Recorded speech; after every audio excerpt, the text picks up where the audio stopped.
यानी Mercedes, BMW और Audi. और जिस लेवल का जुनून में यहाँ देखने को मिल रहा है मुझे, आने वाले 2 से 5 साल के अंदर ये कहानी यहाँ होने वाली है। And you right my words, आप कहीं पे लिख लीजिए, उसमें से कुछ गाड़ियां इस हॉल के अंदर जो लोग बैठे हुए हैं उनकी होने वाली है। दोस्तों, नाम मेरा राजीव शर्मा है और बाई प्रोफेशन मैंने इंजीनियरिंग किया। और मैं आप सभी लोगों से रिक्वेस्ट करूंगा कि अगर जगह नहीं मिल रही है बैठने की, तो ये एक अच्छा सिम्टम है हमारे धंधे के लिए। जितने दुकानदार हैं वो अच्छे से जानते हैं कि जब ज्यादा भीड़ होती है तो बिजनेस अच्छा चलता है ना। और दुकान के ऊपर भीड़ कम है तो बिजनेस मंदा चल रहा है। ये जो भीड़ है ना, और ये एसी बंद हो रहा है बार बार, ये बता रहा है कि नेपाल का बिजनेस बड़ा हो रहा है, राइट। और हमारी लाइफ में हम जब भी ग्रोथ करते हैं, हम जब भी लाइफ में कोई बड़ा काम करते हैं, आप नोटिस करना हम उस समय अनकंफर्टेबल रहते हैं। आपने घर में कभी कोई शादी, आपके घर में कोई शादी होती है तो शादी एक बड़ा काम है, लेकिन उस शादी के दौरान 3-4 दिन क्या आप कंफर्टेबल हो पाते हैं? नो। आप जब एग्जाम देते हैं तो 12वीं के, या जैसे इंडिया में अगर मैं बात करूं, कुछ इंपॉर्टेंट क्लासेस होती हैं, जब उनके एग्जाम देते हैं तो क्या हम कंफर्टेबल हो पाते हैं? यानी हम जब भी लाइफ में कुछ बड़ा करेंगे तो हम कंफर्टेबल नहीं रहेंगे, हम अनकंफर्टेबल होंगे। और इस समय जो अनकंफर्ट है, पसीने आ रहे हैं, खड़े हो रहे हैं, बैठने की जगह नहीं है, ये अनकंफर्ट आपको लेके जाएगी एक बड़ी सफलता के ऊपर, राइट। और बाय द वे भी मैं साउथ दिल्ली, आपने सुना होगा साउथ एक्सटेंशन दिल्ली में है, साउथ दिल्ली में एक जगह है, मैं वहां गया तो मेरे फ्रेंड से मिलने के लिए गया था। वहां एक स्पा था, तो उस स्पा के अंदर एक कमरा था जहां पे इतनी गर्मी थी, वहां पे स्टीम लेके आप पसीना निकालते हो। मैंने उससे पूछा इसमें कितना पैसा लगेगा, उसने बोला आधे घंटे के 2000 रुपए लगेंगे। मैंने कहा होगा क्या? बोला बस तुम्हें एक कमरे में बिठा देंगे, कपड़े उतार के, तुम्हें पसीने आएंगे और पसीनों में बहुत सारी तुम्हारे शरीर की गंदगी निकल जाएगी। मैंने कहा उसके लिए 2000 रुपए देने की क्या जरूरत है? वेस्टीज के किसी भी मीटिंग में 200-300 रुपए का टिकट लो, इतना पसीना निकलेगा कि सारी गंदगी बाहर हो जाएगी, राइट। तो हमारे यहाँ पे तो माहौल अलग तरह का रहता है और बहुत खुशी हो रही है लंबे समय के बाद। इस आज जो ये भीड़ है, जो ये गैदरिंग है और ये जो माहौल है, उसका क्रेडिट कहीं ना कहीं उन लोगों को जाता है पिछले जो 2-3 साल से इस एरिया में मेहनत कर रहे हैं, बिजनेस को बिल्ड कर रहे हैं। तो वो सारे लीडर जो पिछले 2-3 साल से मेहनत कर रहे हैं, बहुत सारे लोगों के लेवल्स हुए नहीं हुए, लेकिन उन सभी लोगों को हम एक बार सैल्यूट करेंगे जो पिछले 2 से 3 साल से नेपाल में इस बिजनेस को बिल्ड कर रहे हैं। एक बार जोरदार तालियां उन सभी लोगों के लिए, क्योंकि ये जो मंजर है ये उन्हीं की वजह से है और उन्हीं के कमिटमेंट की वजह से है, राइट। आने वाले 2 घंटे मैं आप लोगों के साथ रहूंगा और कुछ बातें मुझे अपनी बतानी है, कुछ मुझे आप लोगों की सुननी है। इन 2 घंटों के अंदर मैं सबसे पहले अपने बारे में आप लोगों को बताऊंगा, मैंने इस बिजनेस को क्यों ज्वाइन किया, क्या क्या चैलेंजेस मेरी लाइफ में आए और आज क्या क्या अचीवमेंट मेरी जिंदगी में है। फिर कुछ समय, लगभग 1 घंटे, मैं अपने पिछले वेस्टीज के 10 साल का अनुभव आप लोगों के साथ शेयर करने की कोशिश करूंगा कि क्या वो चीजें हैं जिसकी वजह से हम इस बिजनेस में अभी अपने सभी सपने पूरे कर सकते हैं। मैं अगर आज बात करूं, बहुत सारा यूथ यहां बैठा है, हम सभी लोग चाहते हैं कि भाई हमारे, आज हम ब्रांडेड कपड़े पहने, हम सब चाहते हैं कि हमारे पास अपना कन्वेंस होना चाहिए। ये स्कूटी हो सकती है, बाइक हो सकती है, या फिर ये कार हो सकती है। हम सब चाहते हैं कि साल में एक बार हम किसी दूसरे देश घूम के आए। ये चाहत है सबकी? सब चाहते हैं। हम सब चाहते हैं कि हमारे पास लेटेस्ट ब्रांडेड मोबाइल फोन होना चाहिए, और अगर वो एप्पल है तो कहने क्या है, सब चाहते हैं। लेकिन दोस्त, यहां कुछ लोग ऐसे भी बैठे हैं जो सिर्फ इतना सा चाहते हैं कि उनके परिवार की सभी जरूरतें पूरी हो जाए, उनके बच्चे अच्छे से पढ़ लिख जाएं। यहां कुछ लोग ऐसे भी बैठे होंगे जो ये चाहते हैं कि उनका अपना एक मकान हो जाए। और ऐसे ही मेरे भी कुछ सपने थे। मेरा जन्म यूपी के एक डिस्ट्रिक्ट बुलंदशहर में एक छोटे से गांव में हुआ, और गांव में बहुत ज्यादा लोगों के सपने होते नहीं है, ड्रीम नहीं होते हैं। वहां लोग खेती करते हैं, अपना गुजारा बसर करते हैं और अपनी जिंदगी जीते हैं। मेरे पिताजी की गवर्नमेंट जॉब लगी और हम लोग दिल्ली शिफ्ट हो गए। दिल्ली आप जानते हैं कितना फास्ट शहर है। जब हम दिल्ली पहुंचे तो बहुत बड़ी बड़ी चीजें देखने का मुझे मौका मिला। गांव में एक्सपोजर कम होता है, लेकिन जब हम दिल्ली गए तो वहां देखा बड़ी बड़ी गाड़ियां हैं, बड़े बड़े मकान हैं, इतनी ऊंची ऊंची बिल्डिंग मैंने पहली बार देखी। और जब हम अपनी लाइफ में देखते थे तो हमारी लाइफ में क्या था, फादर की जॉब थोड़ा सा लेट लगी तो जो बेसिक चीजें थी वो हमारे पास नहीं होती थी। पूरी जिंदगी हमारे माँ बाप ने मैं और मेरे 2 भाई, हम तीनों की पढ़ाई लिखाई के लिए दांव पे लगा दिया। उन्होंने कभी दिवाली होली पे अपने लिए कपड़े नहीं लिए। उनकी कोशिश होती थी कि बच्चों को अच्छे से अच्छे कपड़े पहना सके, बच्चों को अच्छे से अच्छे स्कूल भेज सके और उनकी शिक्षा को अच्छे लेवल पे लेके जा सके। मेरे माँ बाप ने अपनी पूरी जिंदगी इसी के ऊपर दांव पे लगा दी। एंड आई होप यहाँ आप लोगों के पेरेंट्स भी ऐसा ही करते होंगे। उस समय मुझे वो जो कमी थी, जब दिवाली आया करती थी, बच्चे बड़े बड़े बहुत सारे पटाखे लेके आया करते थे, हमारे पास पैसे नहीं होते थे। जब होली आया करती थी लोग पिचकारी लाया करते थे, हमारे पास पैसे नहीं होते थे। मेरे साथ के बच्चे क्रिकेट खेला करते थे और हमारे पास अच्छा बैट और बॉल और जूते नहीं हुआ करते थे। ये वो टाइम था जब मुझे रियलाइज हुआ कि पैसा कितना कीमती है। पैसा सब कुछ नहीं है, लेकिन आज की डेट में पैसे के बिना भी तो कुछ नहीं है। तभी से मैंने निर्णय लिया कि मैं चाहे कुछ भी करूं, मैं इतना पैसा कमाऊंगा कि अपने और अपने पूरे परिवार के सभी सपनों को पूरा करूंगा।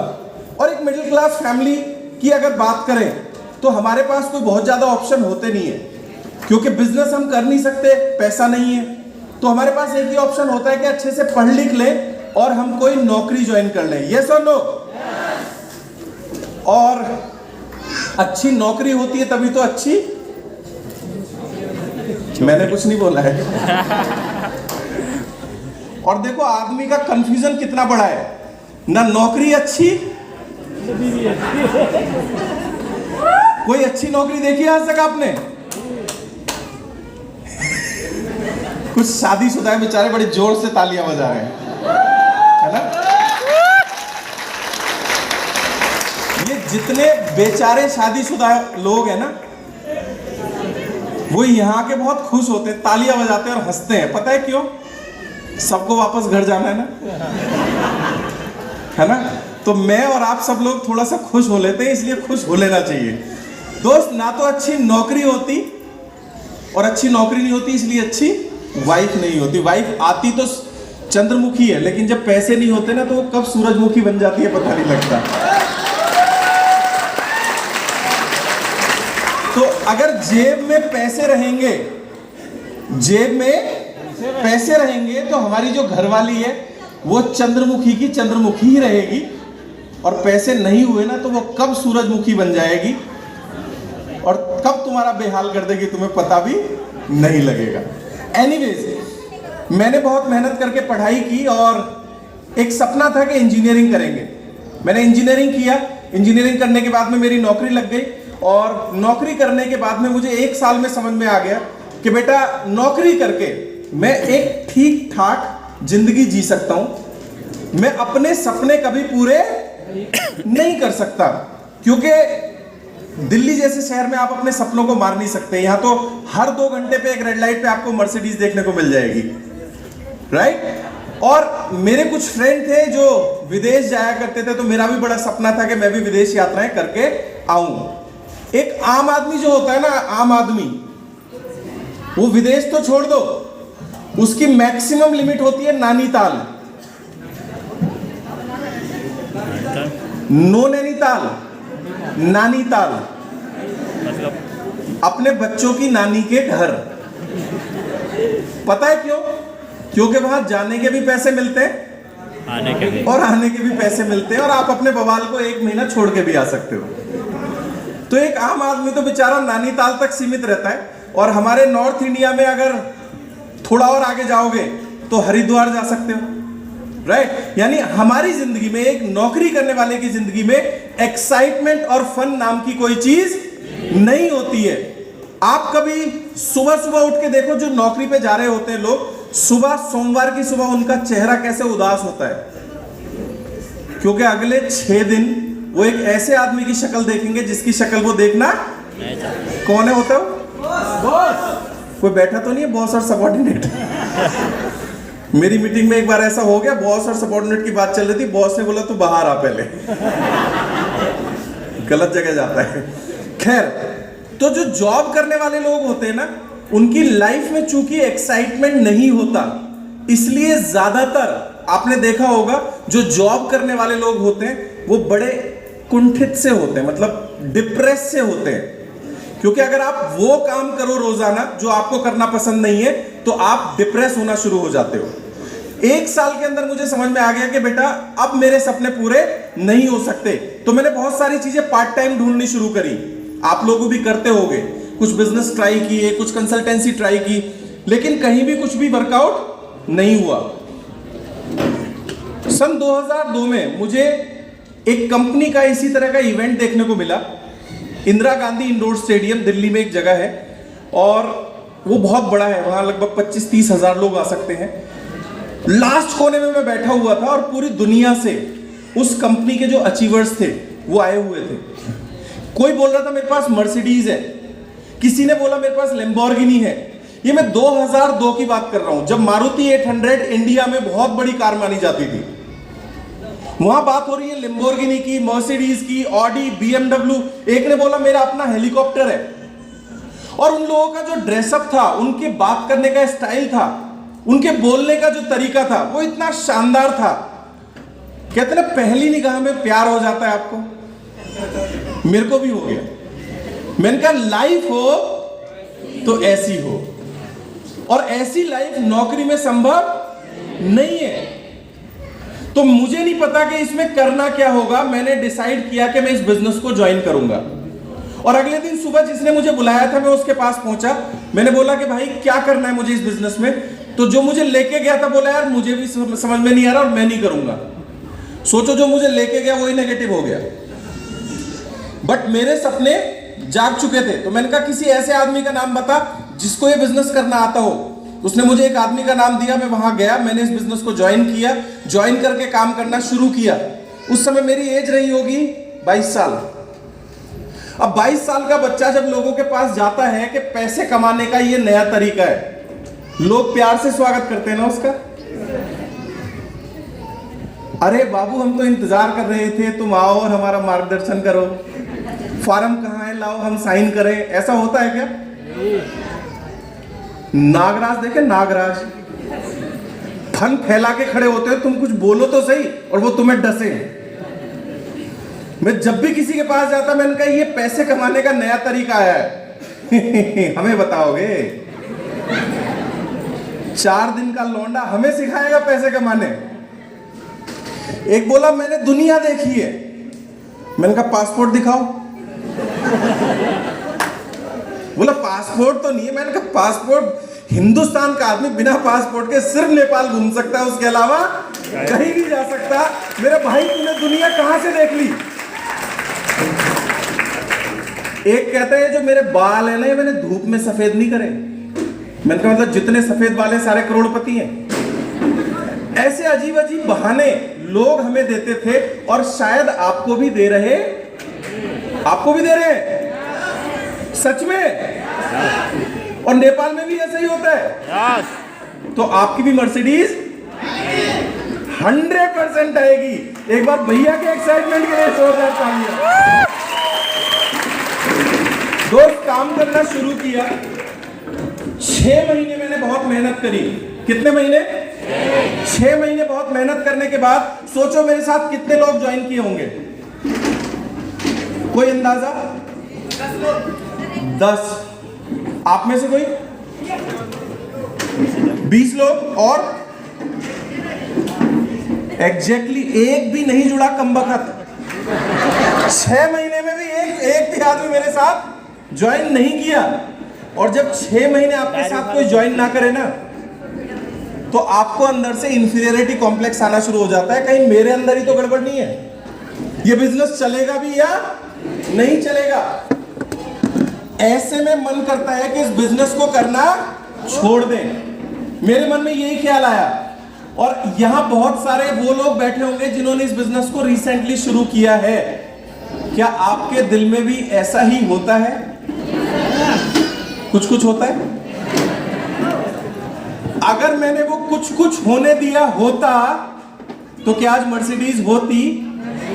तो अपने दिल में जो कुछ कुछ हो रहा है ना, उसे होने मत देना, राइट? इस कुछ कुछ होने से बचने के लिए मैंने क्या किया? दिल्ली में उस कंपनी की ट्रेनिंग हुआ करती थी हर मंगलवार को फिक्की ऑडिटोरियम में। मेरे बिजनेस में कोई मेरे साथ नहीं था। मैं रोजाना हर मंगलवार को लोगों को इनवाइट करता था। मैं 10, 20, 50 लोगों को इनवाइट करता था और कोई मेरे साथ नहीं आता था। शायद इस हॉल में भी कुछ लोग ऐसे बैठे होंगे जिन्होंने कुछ लोगों को बुलाया होगा आज की मीटिंग के लिए और लोग नहीं आए। किसी के मामा की शादी होगी, किसी के चाचा की शादी होगी और किसी का phone out of coverage area हो गया होगा, है ना? मेरे साथ भी ऐसा होता था। लेकिन जब मेरे साथ कोई नहीं होता था, मैं उस हफ्ते उस मीटिंग में नोट्स बनाया करता था। उस मीटिंग में क्या सिखाया जाए मैं वो सीखा करता था, क्योंकि मुझे एक चीज समझ में आ गई थी, ये बिजनेस अगर मेरा नहीं चल रहा है और किसी और का चल रहा है, इसका मतलब ये है कि मुझे अभी कुछ सीखने की जरूरत है। और वो क्या सीखने की जरूरत है, मैं वो सीखा करता था। और उसके बाद मेरे एक मित्र हैं मिस्टर रिजवान खान, जो आज इस दुनिया में नहीं है। मैं चाहूंगा एक बार जोरदार तालियां उनके लिए। उन्होंने मुझे एक अन्य इंडियन कंपनी के बारे में बताया और मैंने उसे ज्वाइन किया। मेरी पहले वाली जो कंपनी थी उसके प्रोडक्ट उस समय के कल्चर के हिसाब से नहीं थे। वो इंडियन कंपनी हम दोनों ने ज्वाइन की, रिजवान जी और मैंने, और वहां बहुत तेजी से काम करना शुरू किया। और अगले 2 साल के अंदर मैंने अपनी इनकम से ज्यादा पार्ट टाइम पैसे कमाने शुरू कर दिए। और जब आपकी सैलरी से ज्यादा पार्ट टाइम कमा रहे हो तो ऑफिस में आपके चलने का अंदाज बदल जाता है ना? अब तक हम बॉस से डरते थे, अब बॉस हमसे डरना शुरू हो जाता है। ऐसा ही मेरे साथ होने लगा। बॉस जरा सा भी कुछ बोलता था तो लव यू लेटर में जेब में रख के घूमता था, जिसे रेजिग्नेशन लेटर बोलते हैं। बॉस ज्यादा टेंटे करता था, मैंने कहा ले भाई। कहता क्या यार तू हर बार रेजिग्नेशन की धौंस देता है। मैंने कहा अपने को टेंशन नहीं चाहिए। और जिंदगी में यार लोग मेडिटेशन करते हैं टेंशन से बचने के लिए, है ना? और आज की डेट में ज्यादातर बीमारियों का कारण क्या है? टेंशन। तो सोचो एक ऐसी जिंदगी जहां कोई टेंशन ही ना हो, है ना? तो वो जिंदगी हमें 2 साल में काम करके नजर आ गई। नेटवर्क मार्केटिंग में बड़ा पैसा कमाया जा सकता है, ये बात हमें उन 2 साल में पता लग गई। और तेजी से काम करना शुरू किया, गाड़ी आई, बड़ा पैसा आया, सब कुछ आया और लाइफ में सब कुछ सेटल हो चुका था। लेकिन 2012 में वो कंपनी किसी कारण से बंद हो गई। और दोस्तों वहां पता लगा कि हम जिस भी कंपनी में काम करें वहां का मैनेजमेंट प्रोफेशनल होना चाहिए। क्योंकि मैनेजमेंट अगर प्रोफेशनल नहीं होगा तो आपकी मेहनत कभी भी जीरो हो सकती है। इस बीच में जब वो कंपनी बंद हुई तो हम सबके मेंटर मिस्टर विवेक कुमार सक्सेना जी, मैं चाहूंगा एक बार जोरदार तालियां उनके लिए भी होनी चाहिए। Thank you so much. उनसे मिलने का मौका मिला। ये चल रहा है।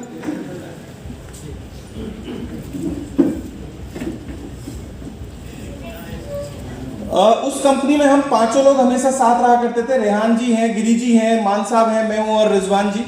हम 5 को, मतलब विवेक सक्सेना जी पिछले 3 साल से फॉलो कर रहे थे, लेकिन मैं उनकी बात सुनता नहीं था। अब यहाँ एक बहुत बड़ा मैसेज है दोस्तों हम सभी लोगों के लिए, जितने लोग हम वेस्टीज बिजनेस में हम काम कर रहे हैं। हम अक्सर लोगों को फॉलो करते हैं, कुछ लीडर्स को हम फॉलो करते हैं और वो हमारी बात नहीं सुनते। विवेक सर 3 साल से मुझे फोन कर रहे थे, मैंने फोन उठाना भी बंद कर दिया था, लेकिन हमें फॉलो अप लगातार करते रहना चाहिए। ये बात मुझे बताई तो थी मेरे एक दोस्त ने जो कॉलेज में पढ़ता था मेरे साथ। हमारे कॉलेज में होता है ना, हर कॉलेज में और हर क्लास में कोई सबसे खूबसूरत होता है और कॉलेज के 20% लड़के उसके पीछे होते हैं। तो हमारा एक जो दोस्त था वो बड़ा कलाकार था, वो उसके पास ज्ञान था इस क्षेत्र का। उसने मेरे को बोला कि तुम जिसे पाना चाहते हो उसके पीछे पड़े रहो बस। मैंने बोला अगर वो किसी और की हो, बोले तुम पढ़े रहो, कभी तो लड़ाई होगी, कभी तो तुम्हारा मौका आएगा। तो मैंने कहा कितने दिन तक? बोले कॉलेज 4 साल से तुम्हें ज्यादा रखेगा नहीं, 4 साल पीछा करो और संभावनाएं हैं कि वो तुम्हारी हो जाएगी। ये बात उसने मजाक में उस कंटेस्ट में बोली थी, लेकिन वो सही हुई नेटवर्क मार्केटिंग में। दोस्तों 3 साल जब विवेक सक्सेना जी ने फॉलो किया, सही वक्त आया जब हमारी कंपनी बंद हुई, हमने लिसनिंग दी विवेक सक्सेना जी को। मैंने कहा अब बताओ क्या है। हसीना मान जाएगी अगर पीछे लगातार चलो तो।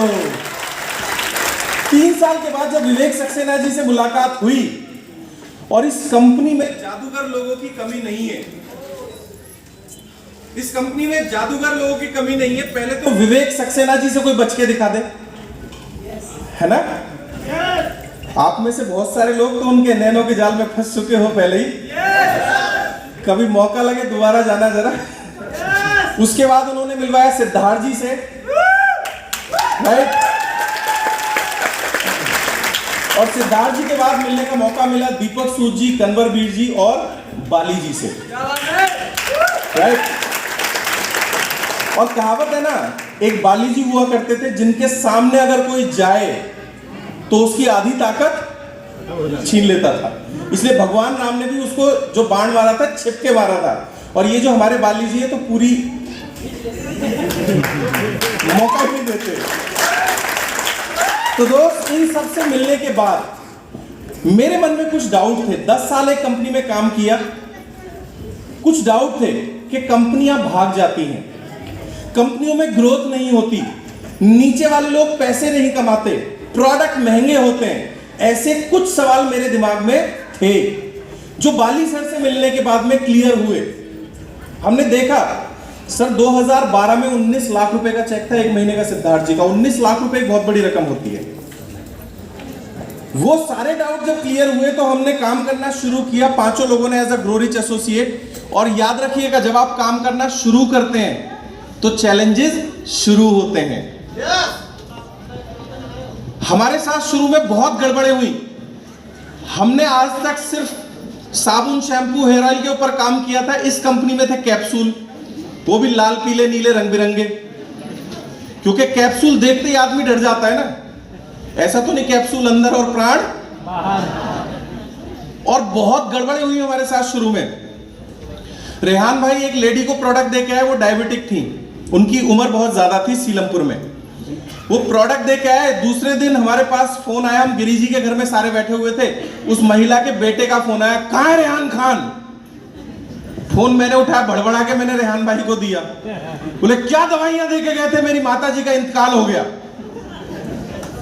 जल्दी आओ मेरे घर। तो रेहान भाई घबराए हुए बोले यार कोई प्रोडक्ट दे के आए थे, वो लेडी तो एक्सपायर हो गई। तो मैंने कहा जाओ। तो रेहान भाई बोले अच्छा ग्रो रिच एसोसिएट में 5 लोग हैं हम। तो मैंने कहा दवाई तो तुम दे के आए हो, तुम जाओ। तो रेहान भाई बोले जब चेक आएगा तो 5 लोग हैं, 5 चलो। अब हम डरते डरते 5 वहां पहुंचे। वो जो आदमी था वो 6 फीट का इंसान, वो जैसे हमें देखे चीखना चिल्लाना शुरू कर दिया, कह रहे मैं तुम्हें देख लूंगा और पुलिस में भेज दूंगा, ये कर दूंगा। इतने में अंदर से आवाज आई कि आप इन लोगों को मत डांटो, इनकी वाली गोलियों के तो ढक्कन भी नहीं खोले थे माता जी ने।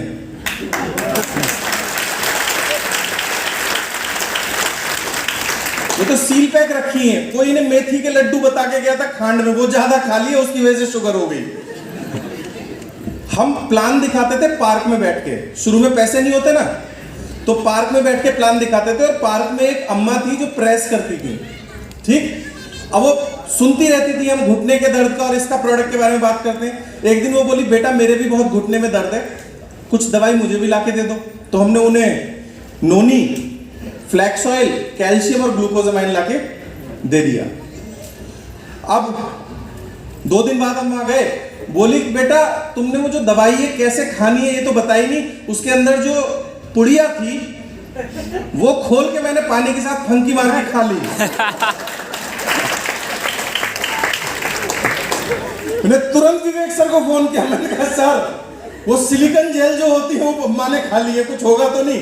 और विवेक सर बड़ी जोर से हंसे, बोले नहीं होगा तो कुछ नहीं, लेकिन यार ध्यान रखा करो इस तरह की गलती ना हो। तो शुरू में ऐसे पंगे बहुत होते हैं। शुरू में जब हमने बिजनेस करना शुरू किया, नोनी, स्पिरुलिना, फ्लेक्स, ये 3-4 प्रोडक्ट हुआ करते थे और गैनोडर्मा, ग्लूकोजामाइन। तो हम जब लोगों से मिलने जाते थे, शुरुआत में आदमी इस बिजनेस में बिजनेस नहीं करता, वो बन जाता है हकीम उस्मानी, बीमारियों का इलाज करना शुरू कर देता है। हमें कोई रिपोर्ट दिखाता, देखना जी इनकी ये रिपोर्ट है, हम ऐसे पढ़ते जैसे कितने बड़े डॉक्टर हैं, समझ में कुछ नहीं आ रहा होता था। एक लाया एक्सरे और एमआरआई, मैंने कहा अच्छा।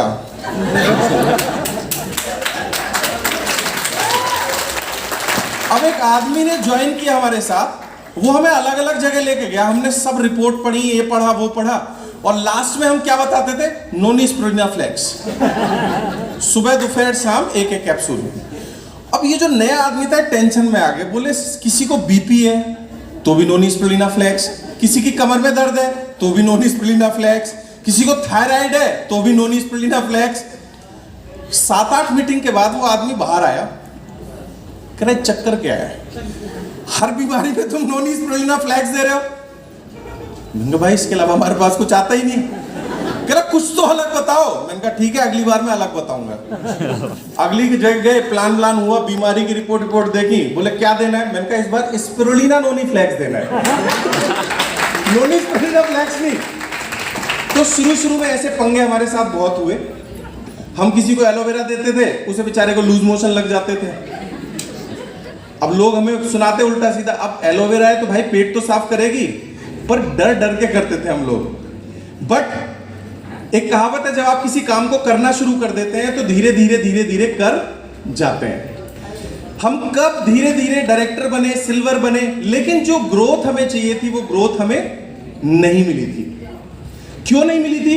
क्योंकि हम काम तो कर रहे थे लेकिन अपने तरीके से कर रहे थे, और अपना तरीका अगर अच्छा होता तो हम पहले करोड़पति होते। उस समय हम सब लोग बहुत लकी हैं कि एज अ अपलाइन हमें विवेक सर और सिद्धार्थ सर मिले। और दोस्तों आप एक बार क्लैप कर सकते हैं, नो डाउट।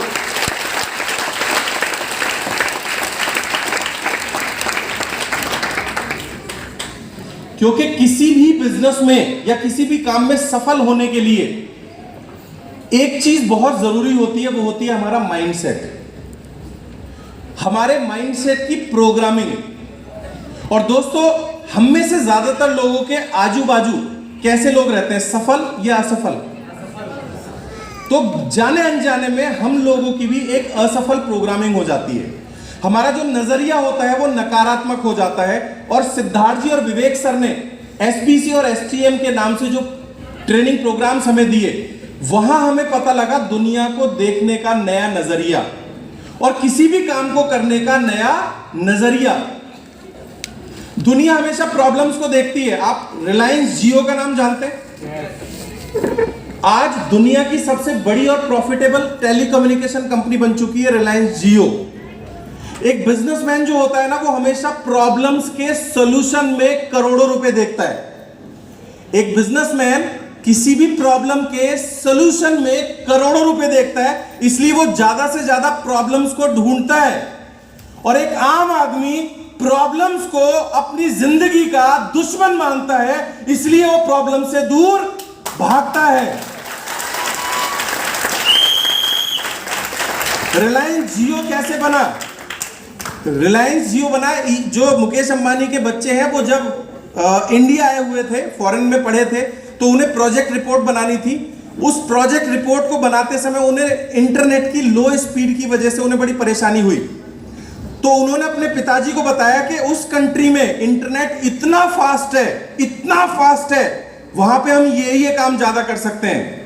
बस मिल गई मुकेश अंबानी को प्रॉब्लम। अब इसका समाधान अगर हम कर दें तो बड़ा पैसा कमा सकते हैं।